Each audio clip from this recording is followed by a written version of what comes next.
Bonjour chers amis, j'espère que vous allez bien. Moi je vais super bien par la grâce de Dieu.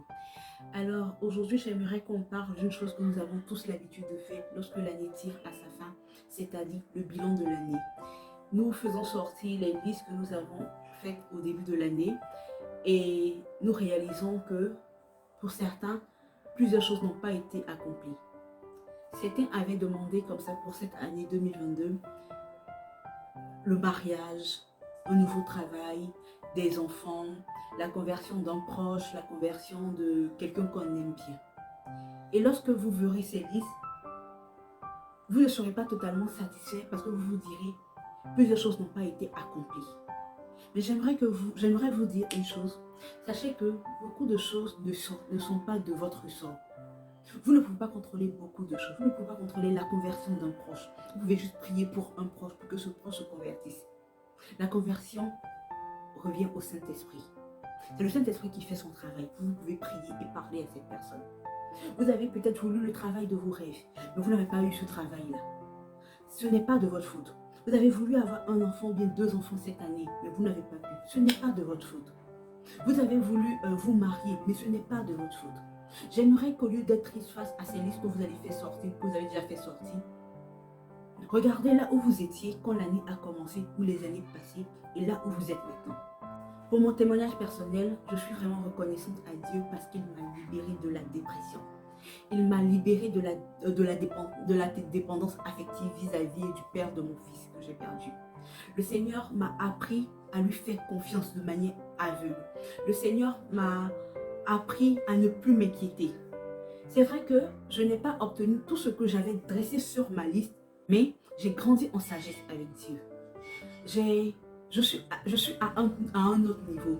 Je lui suis reconnaissante parce que je ne suis plus là où j'étais. Je lui suis reconnaissante parce qu'il a changé mon comportement. Et je suis sûre que, vous savez, notre Dieu est un Dieu d'ordre. Il ne fait rien au hasard. Toutes ces choses pour lesquelles vous avez prié, il est sûrement en train de changer des comportements que vous avez. Il est sûrement en train d'ajouter des choses en vous, vous donner ce que vous lui avez demandé. Alors, lorsque vous serez face à ces listes, ne soyez pas triste de ne pas avoir pu réaliser certaines choses. Non, au contraire, soyez reconnaissant et dites-lui Seigneur, merci. Merci parce que tu me fais avancer. Merci parce que tu me fais aller de gloire en gloire. Merci parce que tu me conduis vers ma destinée. Merci parce que tu es le maître de ma vie. Merci parce que tu tiens ma vie. Et lorsque vous serez en train de faire la liste, des bilans de cette année 2022, ne négligez pas tout ce que vous avez obtenu à l'intérieur de vous. Si vous avez obtenu une guérison, soyez reconnaissant à Dieu. Si vous avez obtenu une nouvelle vertu comme la patience, comme l'amour, comme le pardon facile, soyez reconnaissant à Dieu. Une chose que nous ne faisons pratiquement jamais, lorsque nous faisons le bilan, nous négligeons ce que Dieu nous a donné à l'intérieur. Dernièrement, Dieu m'a enseigné sur une tata qui n'a pas encore d'enfant. Dieu est en train de me dire ce n'est qu'une question de temps, elle aura des enfants. Elle prie sans doute pour avoir des enfants, mais n'a pas encore d'enfants. Dernièrement, je l'écoutais parler de son chiot qui avait disparu. Elle s'est réveillée tard dans la nuit pour chercher son chiot. Dieu m'a dit, tu vois comment elle se comporte avec ce petit chien. Imagine comment elle se comportera avec son enfant. Il y a plusieurs personnes qui se plaignent de la fatigue, mais elle ne se plaindra jamais. Avec un chien, elle se lève, elle veille pour trouver ce chien.